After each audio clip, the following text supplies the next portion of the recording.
Welcome to Asst College of Arts and Commerce. This is Asst Edupedia. Myself, Assistant Professor Sunil Shah. Today, I would be covering up the topic called Employee State Insurance Act, which is there in the subject called Industrial Law and for the students of first year BMS of the SEM 2, and which is covered under the Module 3 or the Unit 3 of Bombay University. ESAC Act is an protective act. It gives the protection to the employees of that particular organization they are working. It may be much more beneficial to the workers who are working in the factory or an industry. The act is to provide certain benefits to the employees in case of sickness, whatever type of sickness they would be undergoing, whether it is during the course of employment or whether it is in not in the course of employment, that type of sickness which has been covered under ESAC Act. For the women, it would be the maternity benefit would be covered up under the ESAC. Those women who are pregnant and those who want to seek the benefits of the maternity, they would be getting the benefits under the ESAC Act. Those persons who are unemployed due to some reasons, maybe due to the disease or due to some any other reasons during the course of employment, or he is having an unemployment, this particular act covers the unemployment part of it, or the workers or the persons who are working in the organization, whether it is a contractor workers, if there is an injury during the course of employment, that is also been covered under the ESAC Act. And to make the certain provision of the certain other matters in relation to it. So some other matters which are not defined under the act, and if the government says by the government resolution or the GR is been sent by the central government or the state government says to that particular factory manager or to cover up such other diseases which are relevant to the act, that would be also covered up. So it would be called as certain other matters in relation to that particular act would be also covered under ESAC Act. ESAC Act is a contributory fund. That means that should be the share from the employees part as well as from the employers part. So both would be combining together and would be called as contributory fund. So that means some amount should be paid by the employee and some amount should be paid by the employer, and that has to be deducted from the salary. That would be called as ESAC contribution, and that particular fund which has been kept into the central bank, the central government account, it would be called as ESAC fund. What is Employee State Insurance Act scheme? Students, please remember this is an insurance act. That means covering up any foreseen circumstances which has been occurred for the employee working in an organization or the workers who are working in the organization, and the central government takes care of that, and that amount, the insurance, is being given by the central government. It is run by Government of India first and foremost. So it is central government who covers up the ACC Act. There would be the panel of doctors who would be taking care of that particular workers' health issues. There would be ESAC hospitals who would be taking care of that particular workers who are having that ESAC card.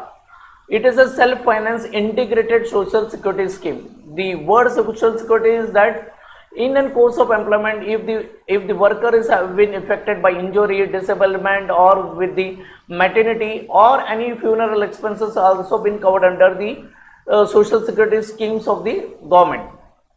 It is insurance schemes for the employees with the numerous benefit. Few of them which I am highlighting in this videos are the sickness benefit, whatever the sickness which the workers may undergo, that is also covered up under the ESAC. Disablement, any type of disablement, whether it is partial or a total disablement, or it would be total, partial, or would be total disablement, would be covered under the ESAC Act. If there is a death of any of the worker during the course of employment, would be covered. Also, a new point which has been inserted in the ESAC Act is the unemployment. If the person who is covered under the ESAC Act, and if he loses one of the employment during the course of employment and is searching some other employment in that particular period where he is unemployed, that is also covered under ESAC Act. If you see the data, 200 crore plus employees are being covered under the ESAC Act, and the latest data which we have 7.5 crores plus family members are also been covered under the ESAC Act. That means the worker, his family members are covered under ESAC Act. If a worker is working in any of the factory, his or her family members are also covered up. That's why it is 7.5 crores plus family members covered under ESST Act. ESST, that is Employee State Insurance Act, covers up the sickness whenever the workers is going any type of sickness during the course of employment or after the course of employment, that sickness would be covered under the ESST Act. Any type of maternity benefits, any woman undergoes a pregnancy and if he is delivering any child, during that particular 4 or 5 months, this act, due to this act, she would be getting the benefits, she would be getting the wages for that particular maternity leave. Disablement, if any worker is having any type of disablement, whether it is partial or total, that type of disablement would be covered by the ESST. That means he or she would be getting that benefits, and insurance part would be covered up during that particular type of disablement. Unemployment, as I said in my last slide, whenever one of the worker loses the job due to some of the reason and he is searching the job for during that period, that particular period he is remaining unemployment, then he would be getting the benefits of the ESST. That is, the insurance would be covered, his sickness would be also been covered up under the term called unemployment. If the worker expires during the course of employment, then that debt of the worker, if it has happened during the course of employment, his or his family members would be getting some type of benefit which has been covered under the ESST Act, and the funeral expenses which has been occurred by the family members of their particular workers, that would be also been paid to the workers' family. Coming to the applicability of the act, it is applicable whole of India. It is also applicable to all type of industries which are been registered in India, all shops which are been registered under the shop license, that is shops and establishment license, all firms, the partnership firms or registered or unregistered firms are also been covered under the ESST Act. Any type of organization is also covered up in the ESST Act, and the minimum numbers of the persons who are working in any organization, shops or factory or of the company, the minimum number of the workers should be 10, then only the ESST Act would be applicable.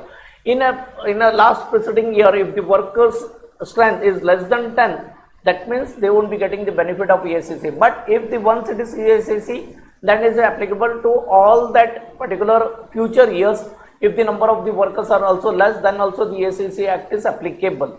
So once ESST Act, it is every time the ESST Act is applicable. So minimum number of workers which should be present or number of employees should be present is 10. What are the benefits? Coming to the point of the ESST, for the employees it would be sickness, disablement, death, maternity or unemployment would be covered. That is the benefit for the employees. And for the employer, it would be work related accidents are covered under the ESST. Disablement during the course of employment would be also covered under the ESST Act, which would be beneficial for the employer, so they can focus on the workers' wages, etc. That means that particular part of the compensation would be covered under the ESST Act. So that means less liability would be on the employer's part. Rates and the limits. Coming to the point of ESST Act, the number of employees is minimum number of employees is 10. Applicable for even the employees 10 later becomes less than 10. Still, it is ESST Act is applicable.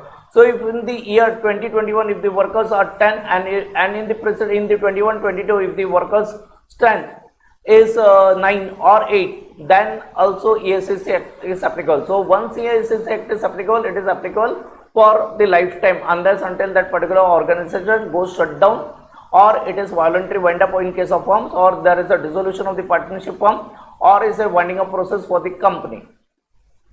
The contributory rates are as follows. Currently it is 1.75% from the employee's wages. That means whatever the wages he is drawing of the employers, only 1.75% would be deducted from his salary, 4.75% from the employer's contribution. So in case of that particular organization where ESST Act is applicable, the employer has to pay to the government fund, that is ESST contributive fund, 4.75% of that particular salary.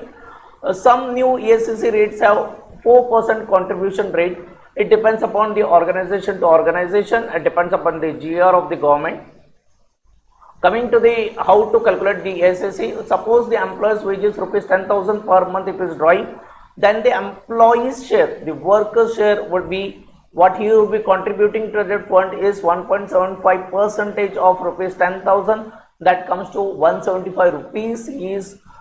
From his salary 175 rupees would be deducted, and the employer's contribution in SST is 4.75% of rupees 10,000, that is 475 rupees. The employer has to contribute to that workers ESSC fund.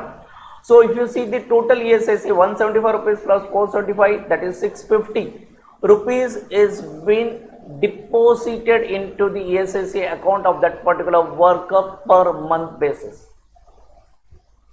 Who are the persons who are the eligible employees? The employees whose income those employees whose income excluding bonus overtime does not exceed rupees 21,000 per month, they are eligible for the scheme. And the employees earning daily wages, those who are earning daily wages, rupees 175, 176 exempted from ESSC contribution from the employees. So the crux of that particular ESSC Act, the salary of that particular person should be rupees 21,000, less than 21,000 would be applicable, the ESSC Act would be applicable. Thank you from my side. Students, in this particular video we had heard about ESSC, the introductory part. Thank you.